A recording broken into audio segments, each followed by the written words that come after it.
Fortnite Season 3 is here, and I'm sure you're all excited to hear about all the new weapons, features, items, map changes, and leaks. Let me tell you, there's a lot to miss. From a leaked Kraken who can possibly be the live event this season, to killer rideable sharks and how you could use them to your advantage, and of course, all other important changes and tips to help you win. This is Everything You Need to Know Fortnite Season 3 edition. As always, if you could click like so the YouTube algorithm doesn't hate me, it'd be appreciated, but let's start off with every new feature. So one of the biggest new features of Season 3 includes all new killer sharks. These things are a little bit more complicated than just things that swim around. You can actually throw a fishing pole into the water, and if the shark finds it and bites, congratulations on your new vehicle. You can control the shark's movement from left to right and also jump in the air with it. Hitting ramps or humps of land will actually give you some airtime, but just know, if you park a shark on land, it swims back to the ocean. You do gotta be careful though, because touching a shark at all will deal damage to you, like these guys are incredibly dangerous. For example, if you're inside a building near some water and you hear distant Jaws music, expect a shark to burst through your wall like the Kool-Aid Man and immediately kill you. It's happened to me a few times already where I've just been healing up and then suddenly a shark destroys my entire house, so be careful. For those asking, yes, you can kill the sharks, but they take a lot of damage and ammo, so it's not worth it. You're better off just running away. Whirlpools are also in the water now, which are essentially this season's versions of the geysers from Season 8. Stepping in one will shoot you into the air and let you redeploy your glider. I mean, never a bad thing to have more mobility, and with all the water that's on the map currently, these new whirlpools will really come in handy when outrunning the storm. Another exciting addition that came with Season 3 is the new Mushroom Buddy. If you're lucky enough to find this little guy around the map, make sure to dance in front of him and then give him 100 wood to activate the effects. Once you've done this, he'll now follow you around the map and give you a constant beam of shield that replenishes over time. This season has been a long time coming, considering how long the seasons have been since Chapter 2 began. Obviously, the first season lasted a whopping 128 days, while the second season took nearly 120, so you're probably wondering just how long Season 3 is gonna last. Well, on Epic Games' official website, you can spot the end date for the season, which is currently scheduled for August 26, which would mean Season 3 is on track to be just over a little 2 months long. Alright, now that we got a lot of the basic stuff covered, let's quickly brief over the new weapons. Not only do we have a ton of leaked ones, but I'll let you in on a couple secrets so you don't get absolutely dumped on by TTV kids. New weapon changes. One of Fortnite's biggest problems this chapter, aside from the whole skill-based matchmaking issues, has been the loot pool. We've had a pretty bland and ridiculously small loot pool through the last 2 seasons, so I'm happy to say that a ton of new items have arrived in Season 3. And like I said, we also got our hands on a lot of juicy leaked upcoming weapons. Starting off, the mythic weapons for this season include Ocean's Burst Assault Rifle, Kit's Shockwave Launcher, Kit's Charged Shotgun, Jules Glider Gun, and Ocean's Bottomless Chug Jug. This season also brings a brand new shotgun called the Charged Shotgun. We've talked about it quite a bit, and it has officially replaced the pump. It also seems to be quite an unpopular change because the Charged Shotgun right now, despite it having rarities of every single color, it's just, well, it's not a good gun. I'm guessing this thing will get buffed over time, but right now not a single person is a fan of this thing. Some leaked upcoming weapons include a Firefly Jar, which is actually codenamed in the files as a Molotov, so it's definitely going to be some kind of fire bomb that you could throw down. We're assuming it's probably going to take advantage of the fire damage Tabor Hill talked about in his initial Season 3 leaks, but you know, that's it. On the topic of fire, campfires have been through multiple changes since they were first released. Obviously first starting out as a trap, then they became part of the environment, and later even added the ability to add more wood to increase healing effects. The new Season 3 campfires work the same as previous ones, but they now deal damage if you stand directly on top of them. I mean, the change makes sense overall, but it's something you guys should know about so you don't take unnecessary damage. Heading right back to weapons, we've been speculating for a while that the flare gun spotted during the World Cup 2019 will become an actual weapon, and we were right. Say hello to the upcoming leaked flare gun item. What this will actually do remains a big question, but I can't wait to find out. So, what has been changed for the existing weapons? Well, quite a few tweaks, vaultings, and unvaultings have happened for Season 3. Started off, the Burst Assault Rifle now has less bloom, and you could hold the trigger down now, but it only bursts 2 shots per clip now. The items that have been vaulted include the original Pump Shotgun, the Heavy Sniper, the Minigun, the Heavy Assault Rifle, and the Suppressed Sniper. A lot of these guns were only in spy games, but it seems that mode is also gone from the game.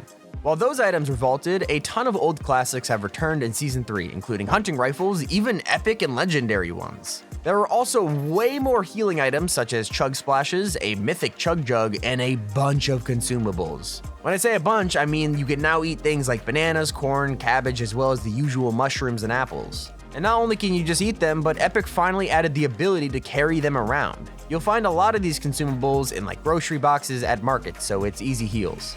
Top off the list of unvaulted items, we have P90s, and they've returned with stink bombs and the bolt-action sniper rifle. Epic also decided to actually nerf headshot damage from a long distance and even change the damage of the TAC shotgun, so if you feel like it's less powerful than before, it is.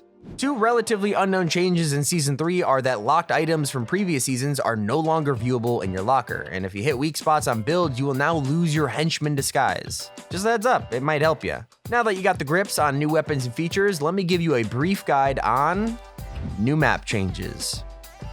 So currently, if you boot up Fortnite Season 3 for the first time, you'll be pretty surprised to see just how much has changed around the map. Not only is a majority of the island flooded, but there are a ton of new POIs to go with it. Across the map, there are places like a new version of the rig called Rickety Rig. Right next to this place is a POI named Fortilla, which is the same location you could find in the Battle Pass lobby. Over in the part of the island that isn't flooded, you could find a new POI called Caddy Corner in the area where the redacted bunker is. Top it off, my favorite new location is probably the most notable of the entire bunch. Where the agency once lied in the middle of the island, Shadow has taken over the area and rebuilt it as a fortress of solitude, nicknamed the Authority. Instead of Midas being in charge of the place, he has mysteriously disappeared kinda from the map, and he's been replaced with Jules, aka the Engineer. I'm assuming that Midas getting eaten by a shark in the launch trailer isn't canon. I mean, I'm kind of just praying because that would be such a terrible ending for his character. But speaking of the launch trailer, you could spot Aquaman rising from the ocean on a giant fish stick. And with the way that this trailer is teasing a ton of future changes, I would not be surprised if this giant fish became a vehicle in the future. One of the first things you'll notice when going into a match is that the spawn island has also been completely revamped and updated to fit the water theme of Season 3. It is very possible that there are a lot of Easter eggs around it, so if you find any, make sure to let us know. You'll also notice that you could build a custom umbrella in the Battle Pass lobby as this season's version of Maya. Doesn't actually stop you from getting another umbrella from winning a game, as the victory umbrella for this season looks like this. Yeah, that's pretty much it. So now let's take a look at what the future holds for Season 3. That includes talking about all new leaks. Okay, there are a ton of leaks in the files right now that data miners have uncovered, and it tells us a lot about what's going to happen in Season 3 in the coming weeks. Digging through the files tells us all kinds of things about how the map is going to change, what kind of skins are coming out in the future, as well as, drumroll please, the Kraken. Starting off, the main leak is that water is going to be draining throughout Season 3, so the map you see right now will not be the same as the map we're playing on at the end of the season. If you take a look at this leaked image, you can see every single stage of the map as water drains over time. It's interesting.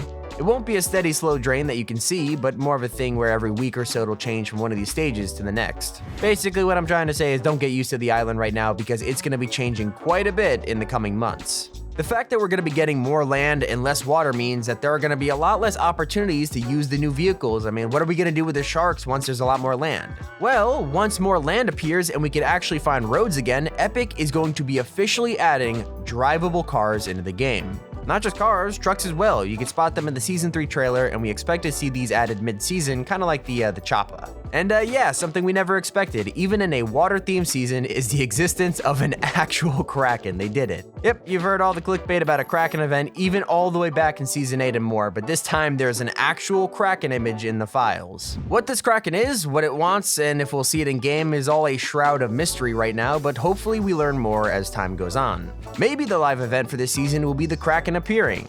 Oh god, I guess we better prepare for more clickbait than ever before. Be careful out there, okay? Finish off the leak section, there are a ton of leak skins coming to the item shop in the future, and while there are way more than what I'm about to list, I thought I'd just show you the ones you probably actually care about because I don't want to bore you. We have a Metal Team Leader, a skin which is a pretty new take on the Team Leader series of outfits, and then obviously we have something you might have spotted in the Battle Pass trailer, a brand new Renegade Raider. This one's called Blaze, and it isn't a variant, but a fully brand new outfit that'll be appearing in the item shop in the future. Another leaked skin is something I find really interesting, and it's a ghost version of Chaos Agent bundled with ghost versions of Wildcard and Hush. Why Chaos Agent would now be a member of Ghosts is just straight up confusing to me, but here he is anyway. To finish off the list of leaked skins, we have these guys: Yellow Jacket, Trench Trawler, Swamp Stomper, and Scarlet Serpent. A lot of tongue twisters there. And that's pretty much everything you need to know about Season 3. We would very much appreciate it if you could use code T5G in the item shop to support us. It really does help, and we'll catch you guys with more helpful tips, tricks, Easter eggs, and more soon. This has been Tommy. Keep it here, Top 5 Gaming.